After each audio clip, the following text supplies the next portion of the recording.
মেয়েরা নিজেরাই নিজেদের রক্ষা কবচ হয়ে উঠতে পারে। এবার সেই পথ দেখাচ্ছে সুন্দরবনের বিচ্ছিন্ন দ্বীপ সাগরের মেয়ে সঙ্গীতা পালেরা। সেপ্টেম্বরের 13-14 তারিখ হুগলি জেলার পান্ডুয়ার বৈচিতে বেঙ্গল অ্যামেচুয়ার টাইকোন্ডো অ্যাসোসিয়েশন দ্বারা আয়োজিত 6th ওপেন স্টেট টাইকোন্ডো চ্যাম্পিয়নশিপ 2025 সাগরদ্বীপের 6 কন্যা অংশগ্রহণ করে। এদের মধ্যে 4 জনই ছিনিয়ে এনেছে 5টি গোল্ড মেডেল। মাত্র 1 মাস প্রশিক্ষণ গ্রহণ করে এই প্রতিযোগিতায় 3টি বিভাগে অংশগ্রহণ করে 2টিতে ব্রোঞ্জ এবং 1টি বিভাগে গোল্ড মেডেল জিতেছে সাগরের নটেন্দ্রপুর নটেন্দ্রনাথ উচ্চ বিদ্যালয়ের একাদশ শ্রেণীর ছাত্রী সঙ্গীতা পাল। 3টি বিভাগের মধ্যে ফাইট বিভাগে প্রথম হয়ে গোল্ড মেডেল প্রাপ্তি করেছে সঙ্গীতা সহ সাগরদ্বীপের এই 4 কন্যার সাফল্যে গর্বিত সমগ্র সাগরদ্বীপবাসী। তাইকোন্ডো হলো কোরিয়ার একটি মার্শাল আর্ট বা যুদ্ধ কৌশল। এটি মূলত হাত ও পায়ের কৌশলের উপর ভিত্তি করে গড়ে উঠেছে। এটি প্রতিযোগিতামূলক খেলা ও অলিম্পিক গেমসে অন্তর্ভুক্ত। সঙ্গীতেরা বিদ্যালয়ের শিক্ষকেরা বলছেন, ছাত্রছাত্রীরা পুঁথিগত বিদ্যালয়ের পাশাপাশি সঙ্গীতের বিদ্যালয়ের শিক্ষকেরা বলছেন, ছাত্রছাত্রীদের পুঁথিগত বিদ্যালাভের পাশাপাশি এই সহপাঠক্রমিক ক্রিয়াকলাপে যোগদান ও সাফল্য লাভ অন্যান্যদের উৎসাহিত করে। বিদ্যালয়ের পাশাপাশি সঙ্গীতার সাফল্যে যথেষ্ট খুশি বাবা মা দিদি থেকে শুরু করে পরিবারের লোকেরা। জেলার সরকারি স্কুলগুলিতেও যাতে এই ধরনের খেলার প্রশিক্ষণ ব্যবস্থা চালু করা হয় সেই বিষয়ে আবেদন জানান সঙ্গীতার মা সুনেত্রা পাল। এই খেলাটার নাম হচ্ছে গিয়ে তাইকোন্ডো, ঠিক আছে।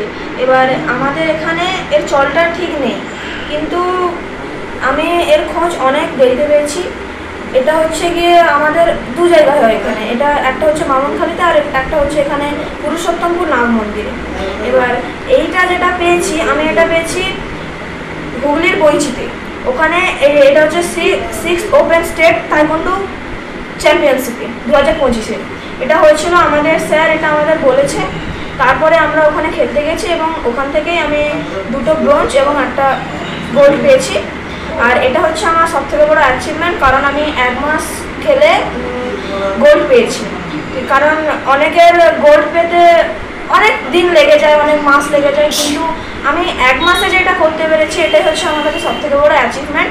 আর এটা আমার অনেক দিনের স্বপ্ন ছিল যে আমি ফাইট করব, ঠিক আছে। আর আমি গোল্ডটা ফাইটেই পেয়েছি। 3টে নাম দিয়েছিলাম, 3টে একটা হচ্ছে ফাইটিং, আর একটা হচ্ছে স্পিড কিকিং, আর একটা পুমসেতে ওই দুটোতে পেয়েছি ব্রোঞ্জ, আর ফাইটে গোল্ড পেয়েছি, যেটা আমার এতদিনের স্বপ্ন ছিল আমি পূরণ করতে পেরেছি। আর স্যারও যথেষ্ট আমাদের উৎসাহিত করেছে যে না তোরা গোল্ড পেতে পারিস। এর জন্য স্যার আমাদের এক্সট্রা ক্লাসও করিয়েছেন, ঠিক আছে। স্যারের নাম হচ্ছে গৌতম দেবনাথ। আর উনি আমাদের এতটা সাহায্য করেছে যে আমি 1 মাস খেলা সত্ত্বেও স্যার আমাদের উৎসাহ দেওয়ার জন্য আমাদের এক্সট্রা ক্লাসও করেছে, যাতে আমি আরও বেস্ট দিতে পারি নিজে।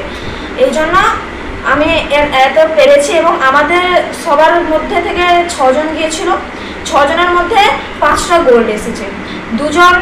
একজন পেয়েছে 2টো সিলভার, যারা পায়নি, আর একজন 2টো সিলভার পেয়েছে, আর একজন একটা ব্রোঞ্জ পেয়েছে, ও ছোট ছেলে।